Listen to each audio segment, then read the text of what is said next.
आपण पाहत आहात जीसस इंडिया टीव्ही, चॅनल जे देवाकडून आहे, चॅनल जे स्वार्था गाजवतं, चॅनल जे लोकांचे जीवन परिवर्तन करतं. पाहत रहा, लाईक करा, शेअर करा आणि सबस्क्राईब करा. या सेवा कार्याला अजून वाढवण्यासाठी तुम्ही हातभार लावू शकता व आम्हाला तुमची आर्थिक मदत करू शकता. ऑनलाईन पेमेंट आणि ते पैसे येतात. गाडो गंगाराम गंगाराम पत्नी का मार कोण खाताय उसे पकड म्हणल्यावर ते कुणाला तरी जाऊन थांबतं आणि तू पत्नी का मार खाताय का, मग हसायचं तिथं. अहो ते तिथं गड्ड्यावर बोलवतात, इथं बोलवत नाही. अहो तहानेल्यांनो तुम्ही सर्व जलाशयाकडे या, तिथं फक्त एक निमंत्रण आहे. जसं लग्नाला निमंत्रण होतं ना, तसं निमंत्रण आहे. तसं परमेश्वराच्या घरामध्ये निमंत्रण आहे, पण आग्रह नाही. आणि तिथं असं म्हटलं, तो मरियेला सांगत आहे, नातेवाईकाला सांगत आहे, मी माझ्या बापाच्या घरामध्ये असावं. तुम्ही तिकडे काय शोध करत बसलेला आहे? तुम्ही काय यरुशलेमेत शोध करायला लागलेला आहे? मी तर माझ्या बापाच्या घरामध्ये तुम्हाला सापडणार आहे. कुठे सापडणार येशू? तुम्हाला चर्चमध्ये सापडणार आहे. म्हणून लक्षात ठेवा, जर चर्चमध्ये येशू सापडतो तो तुम्हाला चर्चमध्ये यावंच लागेल ना. कसं घरी बसून चालेल? आणि घरी बसणार देव तुमच्या घरी कसं काय येणार आहे? तो डबेवाला आहे का? तुम्हाला घरामध्ये येऊन डबा देऊन गेला, चला या रविवारी तुम्हाला डबा देतो, तुम्ही नाही आला तरी चालेल, मग घ्या तुम्हाला डबा. नाही, तुम्हाला देवाच्या घराकडे यावंच लागेल. येशू देवाच्या घरामध्ये होता. दुसरी गोष्ट वाचूया, देव कुठे आहे? तो स्वर्गामध्ये. दुसरी गोष्ट मी पाहिली, तो मंदिरामध्ये. तिसरी गोष्ट, तो मंदिरामध्ये असताना तो कशामध्ये असतो वाचूया. मग त्याचं शुभवर्तमान त्याचा 18वा अध्याय आणि त्याची 19 आणि 20 वचन. मग त्याचं शुभवर्तमान 18वा अध्याय 19 आणि 20 वचन. आता तुम्हाला मंदिरात तो सापडेल, पण कसं असलं पाहिजे मंदिरामध्ये? वाचूया. मी आणखी तुम्हास खचित सांगतो. आता योबाचा प्रश्न काय आहे? देव कोठे सापडेल? देव कुठे सापडेल? येशूचं उत्तर काय? पित्याच्या घरी. पहिला आम्ही पाहिलं तो कुठे? आता कुठे सापडला? मंदिरात. आता मंदिरात सापडला. तुम्ही म्हणाल मंदिरात मंदिरात मंदिरात, चला चर्चला, चला चर्चला, देव सापडणार आहे, देव सापडणार आहे. पण देव कुठं सापडतो वाचा. मी आणखी तुम्हास खचित सांगतो. आणखीन मी तुम्हाला खचित सांगतो. म्हणजे तुम्हाला नुसतं वाटू देऊ नका मी मंदिरामध्ये आहे, तुम्हाला नुसतं वाटू देऊ नका मी स्वर्गामध्ये आहे, तुम्हाला नुसतं वाटू देऊ नका की मी तुमच्यामध्ये आहे, मंदिरामध्ये आहे. मग कुठं असणार आहे तो? वाचा. पृथ्वीवर तुमच्यापैकी दोघे कोणत्याही गोष्टीविषयी एकत्रित होऊन विनंती करतील तर ती माझ्या स्वर्गातील पित्याकडून त्यांच्यासाठी केली जाईल. कारण जेथे दोघे किंवा तिघे माझ्या नावानं जमले आहेत तेथे त्यांच्यामध्ये मी आहे. योबाचा प्रश्न काय? देवा तू कोठे आहे? तो म्हटलं मी स्वर्गात आहे. लोकांनी स्वर्गाकडे पाहिलं. मग तो म्हटलं नाही मी चर्चमध्ये. लोक चर्चमध्ये आले. आता चर्चमध्ये आल्यावर येशू काय सांगतो? चर्चमध्ये जरी तुम्ही आले आणि तुमच्यामध्ये एक मन नसेल तर मी त्यांच्यामध्ये नसणार आहे. पुन्हा प्रश्न तो आलाच. लोक चर्चला जातात, देवाला भेटण्यासाठी जातात, मग चर्चमध्ये देव सापडत नाही. चर्चमध्ये वाद आहे, चर्चमध्ये मत्सर आहे, चर्चमध्ये द्वेष आहे, चर्चमध्ये लोक येशूच्या नावानं एकत्र येत नाहीत. त्यांचं एकत्र येण्याचा उद्देश हरवून बसलेले आहे. आणि शास्त्र सांगतं की ज्यावेळेस पहिली मंडळी ऐक्यानं एकत्र आली तर त्यांच्यामध्ये हजारो लोकांचं तारण झालं. मिरॅकल्स घडले, चमत्कार घडले, मेलेले जिवंत झाले, आंधळ्यांना डोळे आले, लंगडे चालू लागले, लोकांचं तारण झालं, व्यसनाधीन लोक सुटले. त्याच्या पलीकडे जाऊन तुम्ही पाहतो शिवणासारखा जादूगार, ठक्क करणाऱ्या जादू करणारा व्यक्ती सुद्धा त्याचं परिवर्तन झालं. एवढं परिवर्तनाची मोठी चळवळ का? तर देव तिथं उपस्थित होता. परंतु आज मंडळांमध्ये मोठ्या बिल्डिंग्स आहेत, लोकांची संख्या पण प्रचंड आहे, पण लोक एकत्र येत असताना त्यांचं मन मात्र वेगवेगळं झालं. शास्त्र सांगतं लोक एकत्र येताना त्यांचा उद्देश काय असला पाहिजे? ऐक्यानं येशूच्या नावानं एकत्र येणं. तर येशूच्या नावानंच लोक एकत्र येत नसतील, दुसऱ्या भाषेमध्ये नसेल. समजा लोक एकत्र आले, सूरजचा एक ग्रुप असेल, शारोनचा एक ग्रुप असेल, सॅम्युएलचा एक ग्रुप असेल. म्हणजे आता ते कुणाच्या नावाने एकत्र जमले? सूरजचे लोक सूरजच्या नावानं, शारोनचे लोक शारोनच्या नावानं, शमूएलचे लोक शमूएलच्या नावानं. आता इथं सगळे जण हे सगळे एक विचाराचे म्हणजे काय, हा ग्रुप त्याच्या विरुद्ध, तो ग्रुप त्याच्या विरुद्ध. आणि मग तो काय म्हटला, मला देव सापडेल कुठं, तर जेव्हा तिथं ग्रुप अस्तित्वात येतात त्यास तो म्हणतो मी गायब झालो. आज मंडळांमध्ये तीच परिस्थिती, जगातल्या मंडळांमध्ये जर तुम्ही बघितलं ना तर तिथं लोकांचे विचारच बदलून गेलेले आहेत. लोक विचारांपासून पवित्र आत्मा त्यांच्यामध्ये आला तर पवित्र आत्म्यानं पहिलं काम काय केलं तर शास्त्र सांगतं त्या सगळ्यांना त्याने एक केलं, सगळ्यांना एक केलं. प्रिया, या पवित्र आत्म्याचं काम जर मंडळीमध्ये असेल, देव कुठल्या मंडळीमध्ये तुम्हाला सापडणार आहे, कोणत्या चर्चमध्ये सापडणार आहे. समस्या आम्ही देवाचा शोध घेत आहोत, मग देवाचं दर्शन मंडळांमध्ये का घडत नाही. यो म्हणतो देव मला सापडला असतं तर किती बरं झालं असतं.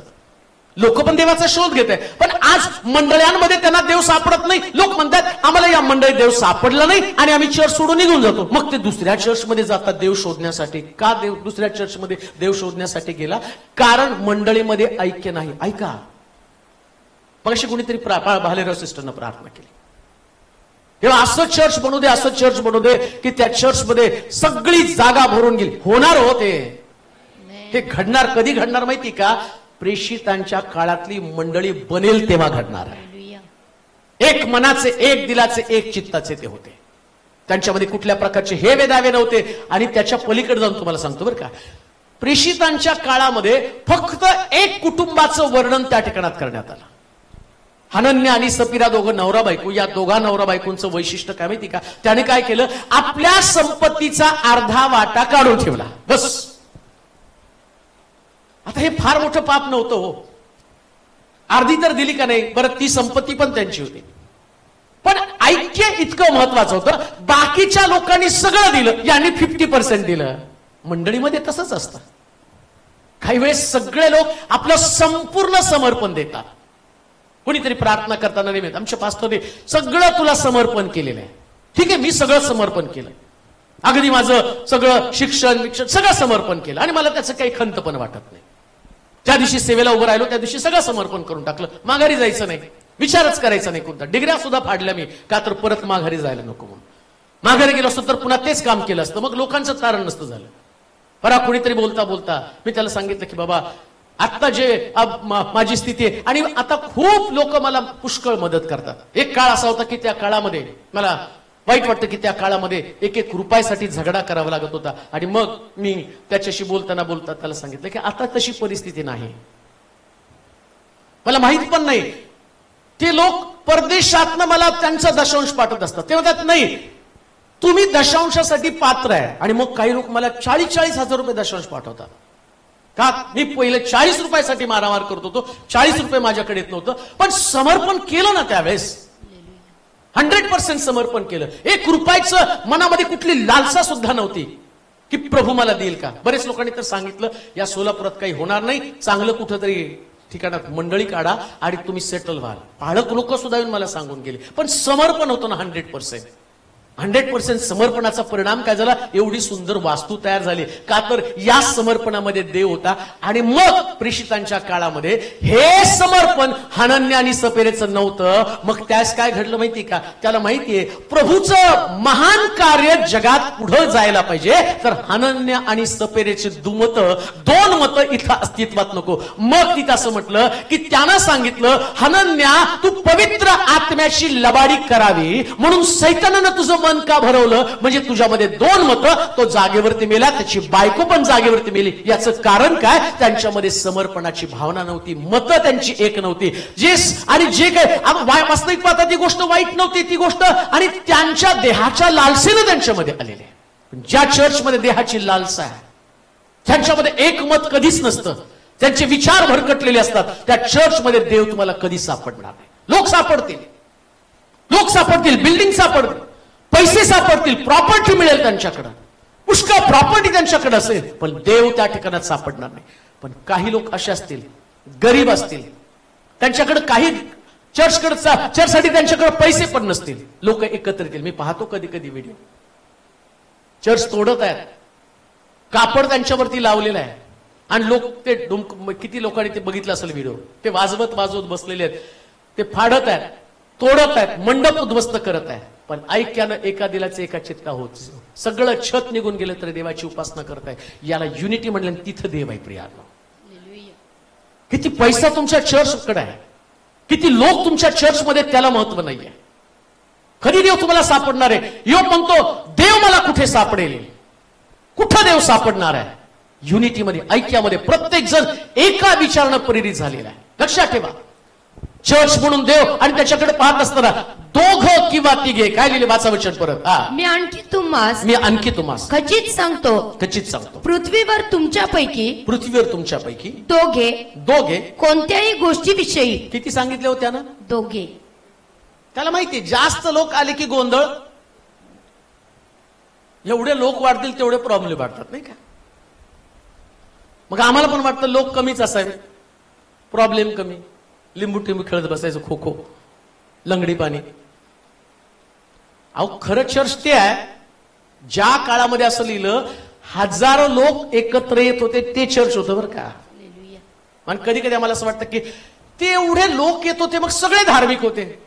एक पण धार्मिक नव्हतं. मी तुम्हाला उघड सांगतो, कारण येशूच्या बरोबर असणारे शिष्य एक तर धार्मिक होता का? यहुदा चोर, पेत्र शिवीगाळ करणारा, योहानाला राग आलेला, थोमा अविश्वासू. आता बाकी सगळ्याचीच कुंडली काय काढत बसायचे, प्रत्येकात काही ना काही. पण येशू त्यांना घेऊन चालला का नाही? तरी त्यांना आता या लोकांना सगळ्याला एक करायचंय. ऐका बरं का, हे सगळे वेगवेगळ्या विचाराचे आहेत. बरं, येशू ख्रिस्ताचा मरण्याचा समय आला तरी त्यांच्यामध्ये भांडण. येशूच्या नंतर खुर्ची कुणाला मिळणार? कुणाला खुर्ची मिळणार आहे? कोण असणारे वारसदार? आता येशूला माहिती, हे सगळे जे आहेत ना, हे असेच आहेत, पण यांना बदलण्यासाठी मी एक व्यक्तीला पाठवणार आहे. आणि त्यानं माडीवरती पवित्र आत्मा पाठवला, ते एक झाले आणि ऐक्यामुळं जग हलवलं गेलं. जेव्हा मंडळांमध्ये ऐक्य निर्माण होईल ना, 100% शुभवर्तमान लोकांपर्यंत पोहोचेल. युनिटीमध्ये ती ताकद आहे. मग प्रत्येक व्यक्तीनं देवाचं अस्तित्व लोकांना दिसवण्यासाठी, ऐका काय विधान करतं मी ते ऐका. तुम्हाला लोकांना देव दाखवायचा ना, देव कुठे लोक शोधत आहे ना, लोकांना देव शोधत असताना लोकांना देव तुमच्या ऐक्यामध्ये दिसणार आहे, तुमच्यातल्या ऐक्यामध्ये देव दिसणार आहे. जर तुमच्यामध्ये ऐक्यच नसेल तर देव कसा दिसणार? मतभेद असेल, विचार वेगवेगळे असतील. आणि लक्षात ठेवा, ज्यावेळेस तुम्ही चर्च मध्ये येताना तुमचे विचार घरी ठेवून यायचे. एक कसं व्हायचं माहितीये का? सगळे विचार घरी ठेवायचे. मला काय वाटतं ते घरी ठेवायचं. पवित्र आत्म्याला काय वाटतं ते मला करायचं आहे. म्हणून 133 स्तोत्रामध्ये ते तुम्हाला माहिती, म्हणून वाचा बरं 133 1 ते 3 वचनामध्ये. पहा, बंधूंनी ऐक्याने एकत्र राहणे किती चांगले व मनोरम आहे. काय चांगले हो? बंधूंनी ऐक्याने एकत्र राहणे. बहिणींनी पण बरं का, नाही तर तुम्ही म्हणा तुमचं तुम्ही बघा, आम्ही एकदम चांगले. हा, बंधूंना ऐक्याने, कंसात बहिणींनी पण म्हणा, बंधूंना आणि बहिणींनी. हा, मग ते नाही का प्रतिज्ञा म्हणताना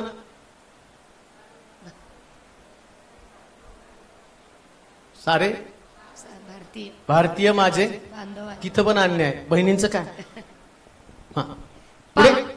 ऐक्याने एकत्र राहणे किती चांगलं व मनोरम आहे. ते मस्तकावर ओतलेल्या. आता तो काय म्हटलं माहिती का? जेव्हा चर्च एकत्र येतात, सगळेजण एकत्र येत आहेत, तुम्हाला प्रत्येकाला तुमचे स्वभाव आहेत.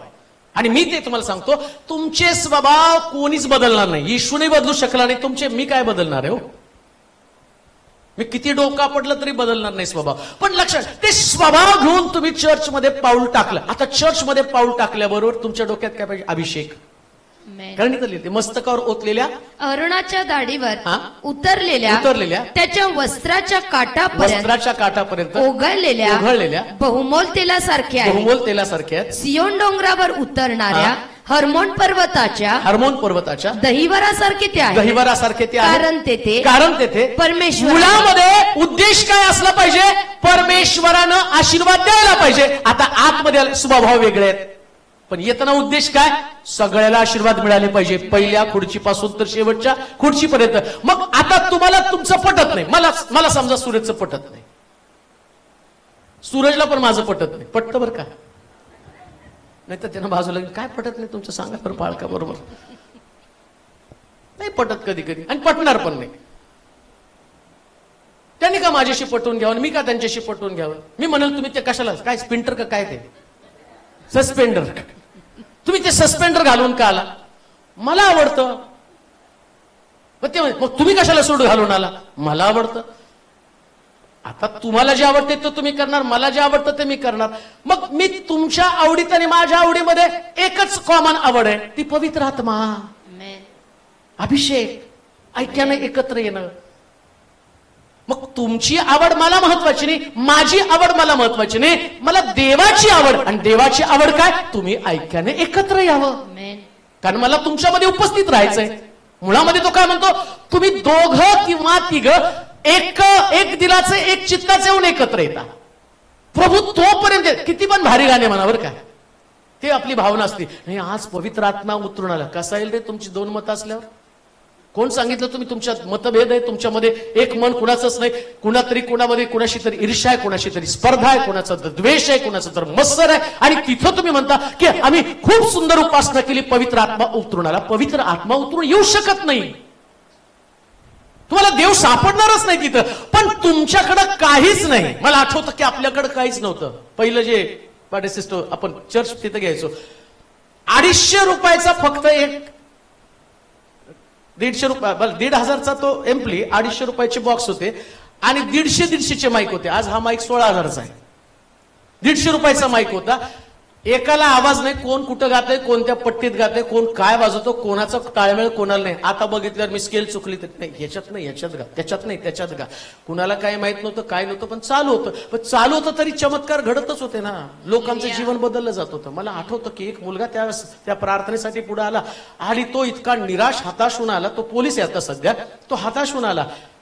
पेंटिंगचं काम करत होता, कॉलेज पण शिकत होता आणि त्याचा पगार आणि घड्याळ तो टॉयलेटमध्ये गेला आणि तिथं विसरला. आणि विसरल्यावर परत गेला तर ते गायब झालं. इतका निराश झाला. तो म्हटला मी आठवडाभर काम केलं, तर कसं होणार आहे? आणि तेवढ्यामध्ये तो तिथं चर्चमध्ये आला. देवाने मला सांगितलं याचं काहीतरी हरवलेलं आहे आणि प्रभू तुला जे गमावलं त्याच्यापेक्षा अधिक देणार आहे. मी गेलो, त्याच्या डोक्यावर हात ठेवला. त्यावेळेस काय नव्हतं. 150 रुपयाच्या माईकवर मी हे बोलत आहे. 150 रुपयाचा माईक, काहीच त्या ठिकाणामध्ये नाही. कुणाला ताळमेळ नाही, कुणाचे गाणे. मला ते चांगलं एका सरांना बोलवलं होतं, त्या सरांना, लोंढे सरांनाच बोलवलं होतं. त्यानं म्हटलं या आमचं. त्यांनी बघितलं आणि म्हणले क्वायर आहे का काय? किंचाळायला लागले. वाजवणारा जोर जोरात वाजवतोय, गाणारा जोर जोरात गातो. आणि मग तो बघून हसायला लागला. आणि मी त्याला, मला असं वाटलं की याला बी काही कळत नाही, सगळं मलाच कळत आहे. सगळं गोंधळ गोंधळ गोंधळ. पण तरी सुद्धा पवित्र आत्मा काम करत होता का? उद्देश एकच होता, तर प्रभू तुझी उपस्थिती असावी. आता इन्स्ट्रुमेंट वाढलेत, वायर छान स्टँड झालेले आहे. देवानं सगळ्या गोष्टी इतक्या सुंदर दिलेल्या आहेत. आता याच्यापेक्षा जास्त युनिटी झाली तर लक्षात ठेवा, लोकांना, जगातल्या लोकांना या शिलोचं अट्रॅक्शन निर्माण होईल आणि जगातले लोक या शिलोमध्ये शोधण्यासाठी. एक विचार असले पाहिजे सगळ्याचे, आहेत अजून एक व्हायला पाहिजे. अजून एकत्र या, अजून एकत्र या, अजून एक चित्ताचे बना. एकत्र येण्याचा उद्देशच तो अभिषेक मस्तकापासून तर जगाच्या काठापर्यंत प्रत्येकाला मिळाला पाहिजे. कोणी सुद्धा या मंदिरामध्ये आलेला रिकामी जाता कामा नये. प्रत्येक व्यक्तीची साक्ष काहीतरी घडली पाहिजे. हे मंदिरात पाऊल टाकतील ना, जाताना त्यांच्याकडे ॲश्युरन्स असला पाहिजे की प्रभूनं आम्हाला दिलेलं आहे, प्रभूनं आम्हाला दिलेलं आहे. आनंद वाटतो. परवा 2-3 महिन्यापूर्वी एक कुटुंब या ठिकाणात येऊन गेलं. त्यांच्या नवऱ्याला नोकरी नव्हती. फार आशेनं ते आले होते. ते म्हणते नाही, आम्ही या मंदिरात पाऊल टाकल्या टाकल्या आम्हाला नोकरी लागणार आहे. आणि त्या बहिणीचा परवा फोन आला, पास्टर देव विश्वासू आहे, माझ्या नवऱ्याला सगळ्यात भारी नोकरी त्यानं दिलेली. का? अभिषेक असेल तर ते शेवटच्या व्यक्तीपर्यंत तो आशीर्वाद झाला, शेवटच्या व्यक्तीपर्यंत. असा समय येईल की त्या समयामध्ये लोक येतील, पण त्याच्यामधलं ऐक्य वाढलं पाहिजे. एका दिलाचे एका चित्ताचे बना. सैतानानं कितीही प्रयत्न केला तरी त्यानं तुमचे विचार डिस्टर्ब करता कामा नये.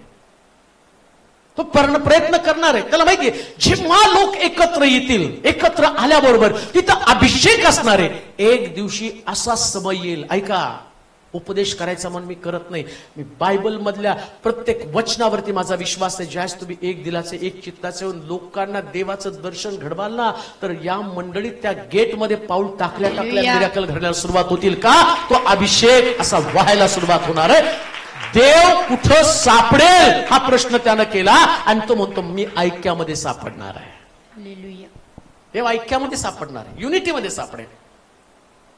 पण किती पण तुमच्या डोक्यात एखाद्या विषयी काही आलं ना, लगेच ते विसरून जायचं, लगेच विसरून जायचं. का विसरायचं माहिती का? असा समय येऊ नये जो मणिपूरवरती आला. आता समय येऊ नये तो. हजारोच्या संख्येने लोक पलायन करत आहेत. वाईट वाटतं ते व्हिडिओ लोक पाठवतात, तर त्याचं पण मला वाईट वाटतं. का शेअर करत आहे? तरुण मुलीला पकडून एखाद्या जनावरासारखं तिला मारत आहे, तिच्यावरती रेप करत आहे आणि तिचा व्हिडिओ त्या सगळ्या लोकांना पाठवत आहे. असा समय येऊ नये याच्यासाठी आम्हाला ऐक्याने एकत्र यायचंय. असा समय येऊ नये. हा अहमपणा, हा मीपणा, हे डोक्यातले विचार, एक दिवशी पवित्र आत्मा निघून गेला तर पवित्र आत्म्याने आम्हाला सोडलं तर काहीच राहणार नाही. मग आमची लेकर पण सुरक्षित नाही, मग आमच्या मुली, आमची मुलं, आमचं तरुण पण कोणत्याच गोष्टी सुरक्षित नसणार आहे. देव शोधणार आहे. लोक म्हणतात देव कुठे आहे? आता लोक प्रश्न करतात कुठे यांचा देव यांना का वाचवत नाही? पण जोपर्यंत सगळं चांगलं असतं ना, तोपर्यंत वादविवाद, भांडणं, वर्चस्व याच्यामध्ये लोक लढत राहतात. परंतु तो म्हटला मी तुमच्यात राहणारच नाही. का नाही राहणार? तुम्ही वर्चस्वासाठी लढत आहात. कारण तो म्हटला तुम्ही एक दिलाचे एक, दोघच असा, एक दिलाचे एक विचाराचे असा, एक दिलाचा एक विचाराचा असा. लक्षात ठेवा, मंडळी अशी असती ना, ती एकमेकाला मरू देत नाही, तर ती प्रार्थनेच्या द्वारे उभं करत असती. ते चर्चे प्रभू त्यांच्यामध्ये असतो. उभं करा एकमेकाला, ते ऐक्य तुमच्यामध्ये असू द्या. इतकं एक झालं पाहिजे ना, की जितकं तुम्ही एक व्हाल. तिथं असं म्हटलं ते मस्तकावर ओतलं. आता विचार करा, मस्तकावर ओतलं आणि हात निखळला, हात कसा आशीर्वादित होणार आहे? डोळा निखळला, डोळा कसा आशीर्वादित होणार आहे? पाय निखळला, पाय कसा आशीर्वादित होणार आहे? युनिटी त्यालाच म्हटलेलं आहे. प्रत्येक जण आपल्या अस्तित्वासाठी झगडत असताना या सगळ्या शरीराला एकत्र ठेवण्याचं काम करावं लागतं. तसं मंडळीला एकत्र ठेवण्याचं काम करणारा पवित्र आत्मा अशा लोकांना शोधत असतो की जे सगळं शरीर कंट्रोल करत आहे. आणि ते कंट्रोल करण्याचं काम तुम्हाला करावं लागणार. का? कारण योबाचा प्रश्न आहे, देव मला कुठं सापडेल? त्याचं उत्तर तुम्ही लोकांना सांगा. माझ्या मंडळीमध्ये तुम्हाला देव सापडेल का? तर माझी मंडळी एक दिलाचे एक विचाराची आहे. हालेलुया. मी चॅलेंज करतो, लोकांना सांगतो तुम्ही या चर्चमध्ये. हे सांगतात त्यांचे प्रश्न, त्यांच्या अडचणी, मी एकदा येऊन भेट देऊन जा. आज एवढ्या लांबून लांबून लोक वसई, कोणी किती घाटकोपर वगैरे कुठून कुठून लोक आले. कशासाठी आले माहिती का? तुमच्यातली युनिटी म्हणजे तुमच्यातला देव पाहण्यासाठी. हे लक्षात ठेवा. आज लोक येत आहेत, अजून तर ही सुरुवात आहे. 2023 संपत जाईल ना, आणि संपल्यानंतर ज्या चर्च बांधेल ना, जगातले लोक या मंडळीमध्ये येणार आहे. हे चॅलेंज आहे माझं, चॅलेंज आहे माझं. हे प्रभू करणार आहे. पण तुमचं ऐक्य तेवढं स्ट्रॉंग असलं पाहिजे. आणि ऐक्यासाठी कोणाला तरी मरावं लागतं, प्रियानो, मरावं लागतं कोणाला तरी. ते मरण्याची ताकद तुमच्यामध्ये असली पाहिजे. ते स्ट्रगल तुम्हाला करता आलं पाहिजे. कारण पवित्र शास्त्र सांगतं अभिषेक त्याच्याशिवाय येऊ शकत नाही. कसा अभिषेक येणार आहे? कसं देव त्या ठिकाणामध्ये उपस्थित असणार आहे? जस्ट युनिटी असेल ना, तर देवाला सगळ्यात जास्त काय आवडतं? तर युनिटी, ऐक्य त्याला आवडतं. म्हणून काही झालं तरी ऐक्य दुभांगलं जाता कामा नये. पण सगळे विचार चर्चा बाहेर, डोक्यात एकदम काय असणार आहे? मी पुन्हा तुम्हाला सांगतो, माणूस म्हणून तुमच्या डोक्यामध्ये प्रचंड विचाराचा गोंधळ असणार आहे, प्रचंड. पण ज्यास तुम्ही विचारांवरती विजय मिळवाल ना, त्यास पवित्र आत्मा काम करणार आहे. तिसरी अजून एक गोष्ट वाचूया, देव कुठं आहे? आता पहा, तो आमच्यामध्ये मंदिरामध्ये ऐक्यामध्ये असतो. आता स्तोत्र 22 आणि त्याचं तिसरं वचन, देव कुठे? वाचा, कुठे आहे देव? फार सुंदर आहे. टप्प्याटप्प्याने, वास्तविक पाहता मी त्याचा क्रम नंतर लावत गेलो, आधी लिहून घेतले होते, परंतु आता क्रम मी त्याचा लावलाय. तो कुठं सापडतो? आता ऐक्यानं एकत्र आला. पुढे काय म्हटलं? स्तोत्र 22:3. हा, तरी पण हे इस्रायलाच्या स्तवनात वसणाऱ्या, हे इस्रायलाच्या स्तवनात वसणाऱ्या तू पवित्र आहे. आता देव कुठं? स्तवनामध्ये. वसणं म्हणजे वास करणं. देव कुठे आहे? स्तवनामध्ये. कुठे आहे देव? स्तवनामध्ये. जोरात बोला, कुठे आहे देव? स्तवनामध्ये. म्हणजे तुम्ही ऐक्यानं एकत्र आला, तुम्ही वर्शिप करायला लागला. देव कुठे? स्तवनामध्ये. वर्शिप मध्ये देव कुठे? देव स्तुती स्तवनामध्ये. मग आता तुम्ही एकत्र येता, पण वर्शिपला येता का? काही लोक गाणे संपल्यावर येतात, वर्शिप झाल्यावर येतात आणि शोधतात कुणाला? आता अजून एक गोष्ट, ऐक्य जोपर्यंत येत नाही तोपर्यंत वर्शिप पण होत नाही. परमेश्वराच्या गिरीवरती कोण चढेल? प्रश्न तोच आहे. आम्ही मला वाटतं 24 स्तोत्र 24 आणि त्याचं 3 ते 5 ते 22 वचनामध्ये 3 ते 5 पर्यंत, 22 वचनामध्ये तो स्तवनामध्ये, 24 वचनामध्ये 3 ते 5, 3 ते 5च वचन आहे. काय वाचा? परमेश्वराच्या डोंगरावर परमेश्वराच्या डोंगरावर कोण चढेल? कोण चढेल? त्याच्या पवित्र स्थानात त्याच्या पवित्र स्थानात कोण उभा राहील? कोण उभं राहील? ज्याचे हात ज्याचे हात स्वच्छ आहेत स्वच्छ आहे, आणि ज्याचे मन ज्याचं मन शुद्ध आहे. म्हणजे स्तवन पण कुणी करायची, वर्षिप पण कुणी करायची? ज्याचे मन स्वच्छ, हात स्वच्छ आहेत. हातालाही प्रॉब्लेम कुठे आहे? मनाला प्रॉब्लेम आहे. हात दिसतात पण मन कुठं दिसतंय? मन नाही दिसत. मन मग गोंधळ चाललेले आहे आतमध्ये. पण वर्षिप पण चालू आहे ना,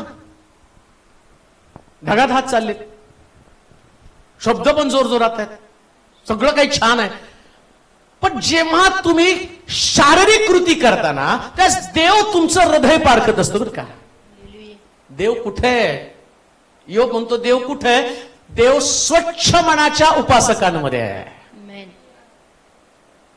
उपासना आहे, आराधना आहे, वर्शिप चालू आहे, चांगली आहे, सुंदर आहे, वाद्य पण छान आहेत. जगात जर तुम्ही बघितलं ना, सगळ्यात जास्त आत्ता वर्शिप सुरू झालेली आहे. पहिले नव्हती वर्शिप. आम्ही पण जायचो तर आमचं क्वायर तिघांचंच होतं. आणि आठवतं एकदा क्वायरला गेल्यावरती ते म्हटले शिलोचं क्वायर येणार, आणि सगळे लोक बघायला ना, मी तिघ जाऊन पोचलो पण तिथे. अजून क्वायर कसे येणार? मी बोंगो वाजवणार, शिरीष पेटी वाजवणार, आणि पूनमचा काका तो झांज वाजवणार, आणि तिघ जण, आणि सगळे धसका घ्यायला शिलोचं क्वायर येणार, शिलोचं क्वायर, 3 लोकांचं क्वायर. बरं, वाद्यांची किंमत किती? 122 रुपये. 22 रुपयाला झांज आणि 100 रुपयाचं ते डबड, ते कोंगो होता तो, कोंगो नाही बोंगो. 1000 रुपयाची उसने घेतलेली पेटी, तिचे हप्ते भरत होतो 100 रुपये, आणि त्याच्यावर ते क्वायर, आणि त्याच्यावर गात होतो. आणि ते एका मोठ्या चर्चचे लोक होते, आणि त्यांनी शिलोचं क्वायर येणार म्हणून त्यांनी, आम्ही यायच्या अगोदर 4 तास प्रॅक्टिस केली की क्वायर शिलोचं येणार, शिलोचं येणार. बघतो ते शिलोच्या क्वायर मध्ये 3च लोक. ते बघून आम्हाला हसायला लागले. पण त्या तिघांनी आम्ही अशी वर्शिप घेतले की तिथं लोकांच्या जीवनामध्ये पवित्र आत्म्याचं काम घडलं. लक्षात ठेवा, उपासना अशा प्रकारची का, तर हृदयामध्ये कुठल्या प्रकारची लोभ, लालसा, द्वेष, मत्सर, स्पर्धा, ईर्ष्या नव्हती. आम्ही त्यांच्याशी स्पर्धा करायला गेलो नव्हतो. आम्हाला माहित पण नव्हतं ते त्याच्यासाठी आले होते, ते स्पर्धेसाठी आले होते. आम्ही स्पर्धेसाठी नाही, प्रभूला उंच करण्यासाठी आलो. ज्यास मंडळीमध्ये आम्ही येतो ना, त्यास आमचं मन स्वच्छच असावं. काय? प्रभूला उंच करणं. कुठं देव सापडणार आहे? कुठं देव सापडेल? युवाचा प्रश्न. मला देव कुठं सापडेल? 100% तो उपासनेमध्ये सापडतो. अजून एक गोष्ट तुम्हाला सांगतो, उपासना ही प्रत्येक व्यक्तीची गरज आहे, प्रत्येक व्यक्तीची, बरं का. म्हणून पहिल्या गाण्यापासून हजर राहा. देव शोधायचा तर मला जसं वाटतं, रमत गमत, मग मी आलो, मी बसलो, आणि मग सांग वचन लय भारी, लबाडा झोपून खाऊन पिऊन सगळं एन्जॉय करून माझं कौतुक करायला लागतो. वचन लय भारी असतं म्हणून. कोण सांगितलं तुम्हाला वचन भारी असतं? तुम्हाला कोणी अधिकार दिला वचन भारी? उपासना म्हणजे प्रभूला देणं, आणि वचन म्हणजे प्रभूपासून घेणं. मग नुसतं तुम्ही घेता, देवाला देत नाही, मग तुम्हाला कोण सांगितलं देव तुम्हाला आशीर्वाद देणार? इस्रायलाच्या स्तवनामध्ये वसणारा म्हणजे देव स्तवनामध्ये उपस्थित राहतो, वचनामध्ये विश्रांती घेतो. तो यास तुम्ही उपासना करताना देव उभं राहतो. जास्त तुम्ही उपासना करता त्यास परमेश्वर, तुम्ही उभं राहता नाही, देव उभं राहतो ऐकण्यासाठी, वास करतो, उभं राहतो, उपस्थित राहतो. आणि परमेश्वर आपल्या सिंहासनावरून शांतपणे, मी ते गाणं एन्जॉय करतो. मला बरेच लोक सांगतात, अहो उपदेश पण करता, गाणे पण गाता, गाणे बंद करा. पण मला माहिती, मी गातो ना त्यास देव एकटक माझ्याकडे बघत असतो, एकटक. आणि तुमच्यापेक्षा सगळ्यात जास्त आशीर्वादित मी काय माहिती का? मी प्रभूला पाहिजे ते देत असतो, जे पाहिजे ते मी त्याला देतो. मी उपासनेसाठी, वचनासाठी कोणत्याच गोष्टीचं अडखळ माझ्या एवढ्या वर्षाच्या सेवेमध्ये येऊ दिलं, एवढ्या वर्षाच्या कोणत्या गोष्टीने मला डिस्टर्ब केलं नाही, कोणती गोष्ट मला निराशेकडे घेऊन गेली नाही, कोणत्या गोष्टीनं आणि माझं मन तोडलं असं कधीच झालं नाही. मी एकदम भारीतली भारी उपासना प्रभूला सादर करतो. का? कारण मला माहितीये आता उपासना म्हणजे देवाला देणं आहे. आणि ज्या प्रभू मला देईल ना तो बघेल मी किती त्याला दिलं आणि त्याच्या अधिक पटीने तो मला देतो. लक्षात ठेवा, कुठं देव सापडणार आहे? उपासनेमध्ये, आराधनेमध्ये तुम्हाला सापडणार आहे. ऐक्यानं एकत्र या आणि लक्षात ठेवा, जर चांगली उपासना करायची तर मन स्वच्छ ठेवावं लागतं. Praise the Lord. Praise the Lord. जोरात म्हणाल का praise the Lord? Praise the Lord. आणि बाबा मन जर बिघडलेलं असेल ना तर चित्त नसतं थारत. इकडं बघा, माग बघा, घड्याळाकडे बघा. आणि तिथं काही लोकांचं काय लिडिंग करतेत, किती वेळ उभं करतेत असतं डोक्यात. मला माहितीये किती वेळ उभं करतेत, काय बोलतेत, किती बोलतेत, थोडंच बोलायला पाहिजे, अमकच बोलायला पाहिजे. एवढं लांब असतं का गाणं? अरे तुम्ही आला कशासाठी? देवाला उंच करण्यासाठी. मग तुमचं लक्ष देवाकडेच लागलं पाहिजे. म्हणजे सगळा बिघाड कुठे आहे?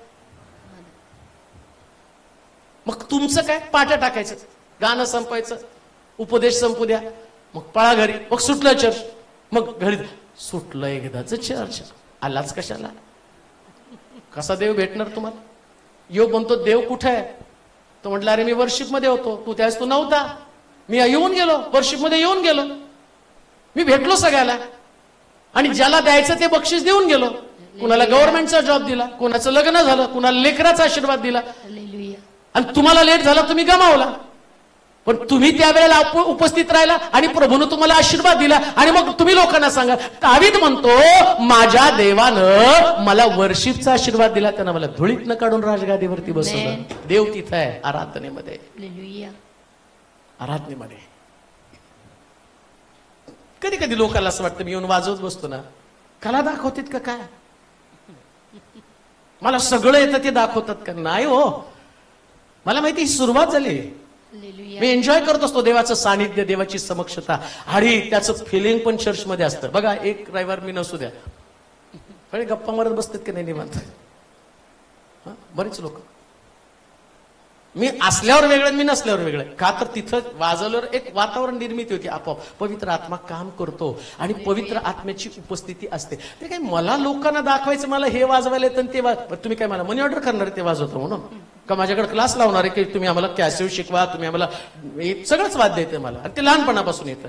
काय तेवढं एकच वाजवत नाही, मला ती आवड होती. बासरी पासून ढोलक्यापर्यंत सगळं वाजवतो, तबला वाजवतो, बुलबुल वाजवतो, माउथ ऑर्गन वाजवतो.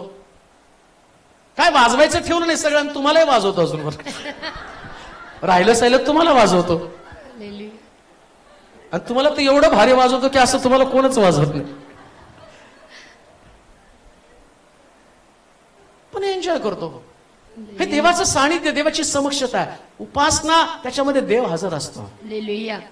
मन स्वच्छ कुठं उपस्थित असतो? मन स्वच्छ. ज्या लोकांची मन स्वच्छ असतात. आणि तुमचं वैशिष्ट्य काय माहिती का?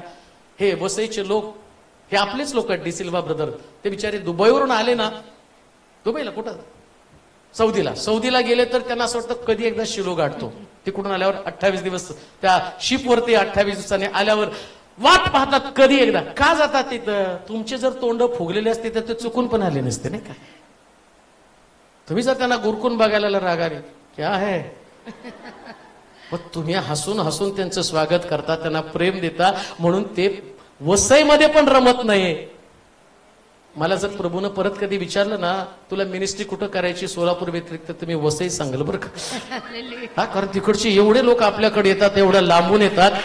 आता जर प्रभू म्हटलं ना तुला कुठं जायचंय, कुठं शिफ्ट व्हायचं, तर म्हणून प्रभू वसईची गाडी पकडून मला तिकडे घेऊन जा. तुम्ही नाही मका मान हलवू नका, पण प्रभूची इच्छा असेल तर घेऊन जाईल तिकडे. एवढे चांगले काय येतात लोक, कारण मन स्वच्छ. हालेलुया. सगळ्यांविषयी बरं, आता नुसतं त्यांच्याविषयीच ठेवू नका, सगळ्यांविषयी ठेवा. हालेलुया. जो पण मंदिरामध्ये पाऊल टाकले प्रत्येकासाठी मन एवढं स्वच्छ का? कारण परमेश्वर तिथं उपस्थित असतो. किती सुंदर आहे नाही का? आमेन. एक शेवटच गोष्ट वाचूया, खरं बरेच सांगण्यासारखं आहे. करंदीकराचं पत्र 6वा अध्याय. देव कुठे आहे त्याचं उत्तर शोधायचं. 6वा अध्याय. का मन स्वच्छ ठेवायचं त्याचं कारण मी तुम्हाला सांगतो. देव कुठे आहे योबाचा प्रश्न. दुसरे करंदीकराचं पत्र 6वा अध्याय 16 ते 18 वचन वाचा. हा, दुसरे करंदीकरांचं पत्र 6 अध्याय 16 ते 18. देवाच्या मंदिराचा हं. मूर्ती बरोबर हा, मेळ कसा बसणार? देवाच्या मंदिराचा मूर्ती बरोबर मेळ कसा बसणार? मेळ कसा बसणार? आपण तर जिवंत देवाचे मंदिर आहोत. जिवंत देवाचं मंदिर आहोत. देवाने असे म्हटले आहे की असे म्हटले आहे की मी त्यांच्यामध्ये मी कोणामध्ये? त्यांच्यामध्ये वास करून राहील. मी त्यांचा देव होईल. आता देव राहतो कुठं? योबाचा प्रश्न. देव म्हणतो मी तुमच्यामध्ये राहतो. परत मी आलो. तो म्हणतो मन स्वच्छ ठेवा आणि उपासना करा. का मन स्वच्छ ठेवायचं? कारण मी त्यांच्यामध्ये राहतो. कोणामध्ये राहतो? सूरज मला पटत नाही पण देव त्याच्यात राहतो. सूरज पटतंय बरं का, नाही तर तुम्ही म्हणाल माझंच नाव का घेता, तर कुणाच तरी एकाचं घ्यावं लागेल म्हणून तुमचं घ्यायला लागलं.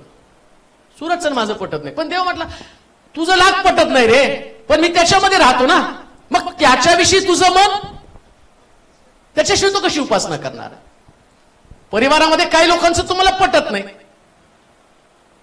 परिवारामध्ये काही लोक आवडत नाहीत, तुम्हाला त्या लोकांना बघितल्यावर तुमचं मन बिघडून जातं, तुमचं डोकं पण फिरतं, मला यांचं तोंड पण बघायचं नाही. बरं ते तोंड घेऊन चर्चमध्ये आले, मग आता काय करता? त्यांच्या तोंडावर बुरखा टाकता. तुमचं तोंड बघायचं नाही, याचं तोंड बघायचं नाही, याचं बघितलं की डोकं फिरतं, त्याचं बघितलं की डोकं फिरतं.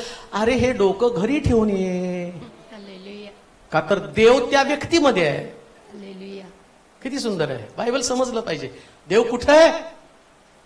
सगळ्यांमध्ये, तुमच्यामध्ये, माझ्यामध्ये, सगळ्यांमध्ये देव आहे. आधी देव कुठं होता? स्वर्गातनं आला कुठं? मंदिरातनं कुठं आला? ऐक्यामध्ये. ऐक्यातनं कुठं आला? स्तुतीमध्ये, स्तवनामध्ये. आता स्तवनातनं शिरला कुठं? माणसामध्ये.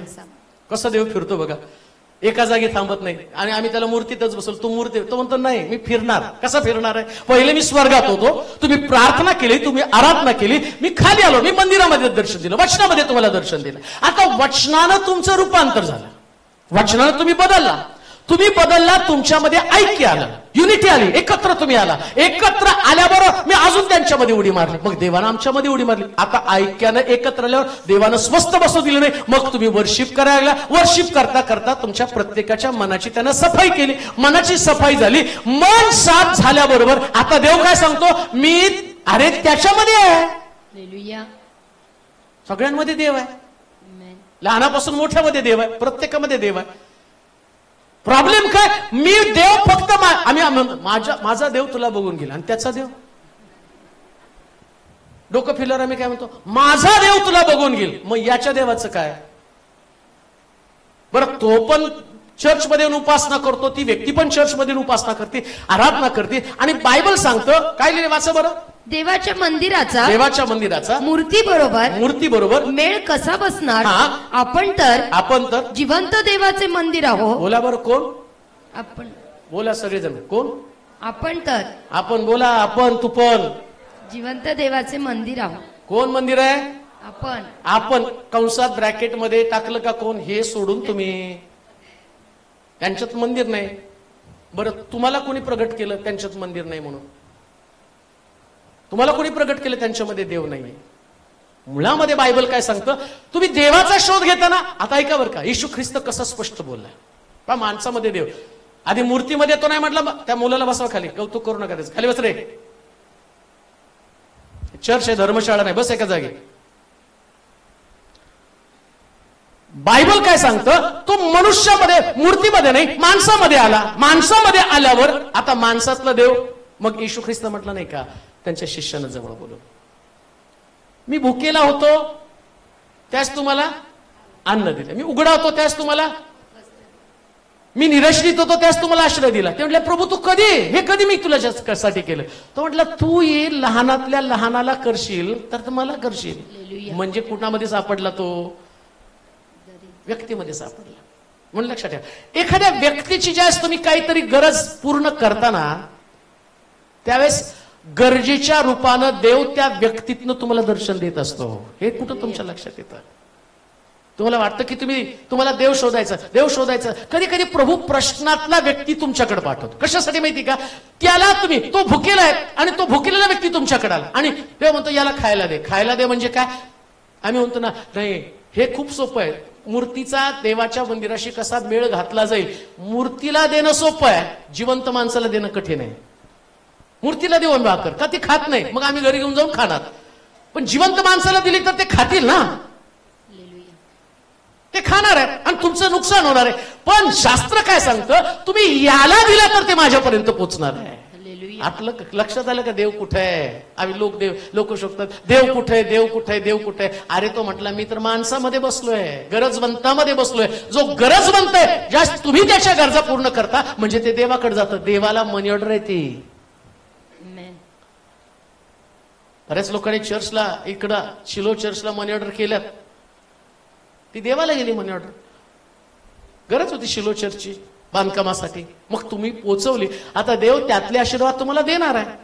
माणसामध्ये तुम्हाला देव सापडणार आहे. पुन्हा वाचा ते वचन, एंड करू आपण. देवाच्या मंदिराचा हा. मूर्ती बरोबर मेळ कसा बसणार. कसा बसणार. आपण तर जिवंत देवाचे मंदिर आहोत. जिवंत देवाचे मंदिर आहोत. देवाने असे म्हटले आहे की, देवानं असं म्हटलंय. कोणी म्हटलं. देवाने. काय म्हटलं वाचा. मी त्यांच्यामध्ये वास करून राहील. मी त्यांचा देव होईल व ते माझे लोक होतील.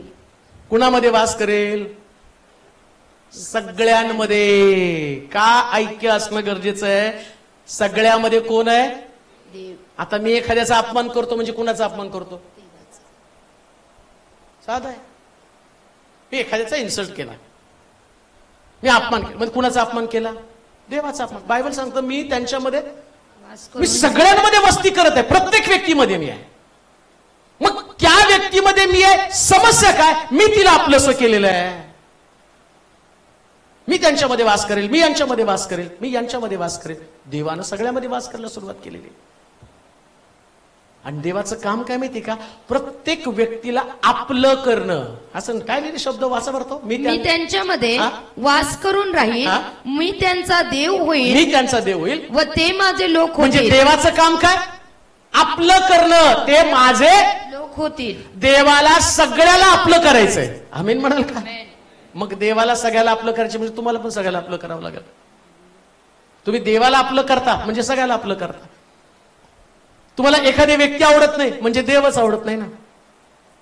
पहा देव कुठे लोक आम्ही शोधायला जातो, पण देव तर व्यक्तीमध्ये. देव ज्या व्यक्तीला मी पसंत करत नाही, देव त्याच्यामध्ये. मग आता मी काय केलं पाहिजे. मी नाही देवा तू त्याच्यामध्ये आहे ना, ठीक आहे तू आहे, माझा विषय संपला, क्लोज करून टाकला. मी म्हणतो असे उपदेश लोकांना पाहिजे. आशीर्वाद देईल, लेकरू होईल, नोकरी लागल, बस झालं. आता देवाचा शोध घ्या.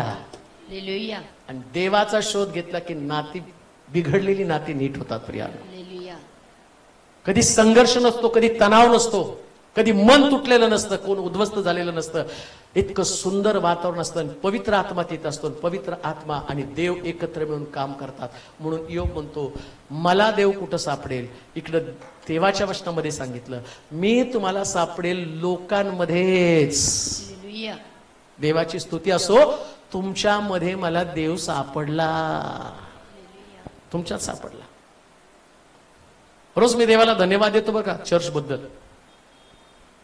मला पण देव समजला नव्हता, माहित नव्हता, पण तुम्ही आल्यामुळं मी जास्त देवाच्या जवळ गेलो. तुम्हाला माहिती का, कोणतरी सारखं मला म्हणतं की तुमचे पाळक कुठं दिसतच नाहीत मीटिंगला. अरे बाबा हे वाचू का नको. मला हे घेऊन मीटिंगला बाहेर जायचं असतं. मग मला माझ्या मंडळीला फ्रेश मानना द्यायचा असतो. मग फ्रेश मानना द्यायचा तर मला पण वाटतं बाहेर फिरावं, मला पण वाटतं नवी पेठमध्ये जावं, मलाही वाटतं चक्कर मारून यावं, पण मला ना नवी पेठला जाता येत ना शॉपिंगला जाता येत. तुम्ही जर बघितलं तर सारखं बायबल घेऊन माझ्या रूम मध्ये मी बसतो, त्याच्यातले सिद्धांत काढतो, वचन काढतो. का या लोकांमुळे मला देव समजला. आता या लोकांना मला अधिक देवाच्या जवळ न्यायचं. हे दिवस रात्र माझं काम आहे. दिवस रात्र. तुम्हाला कल्पना नसेल, रात्रंदिवस मी ते घेऊन बसतो 2 तास 3 तास. का तर मला माहिती आहे लोकांना देवाच्या जवळ नेणं ही फार मोठी जबाबदारी माझ्यावरती सोपवली. म्हणून 25 वर्षामध्ये मी स्वतःसाठी कधीच जगलो नाही. जगता पण येत नाही. इतकं कठीण आहे हे जे लाईफ आहे ना, हे फार कठीण लाईफ आहे. स्ट्रगलचं लाईफ आहे. पण तरी मी एन्जॉय करतो. का? कारण मला माहितीये मला लोकांना, योबाचा प्रश्न आहे, मला जर देव कळाला असता तर मी त्याच्या सिंहासनाच्या जवळ गेलो असतो. लोकांना देवाच्या सिंहासनाच्या जवळ न्यायचं आणि जवळ नेत असताना तुम्ही प्रत्येक जण मला देवाच्या सिंहासनाच्या जवळ नेता, प्रत्येक व्यक्ती. म्हणून देव कुठे आहे? तो प्रत्येक व्यक्तीमध्ये. देवाची स्तुती असो, तो देव प्रत्येकाला सापडावा.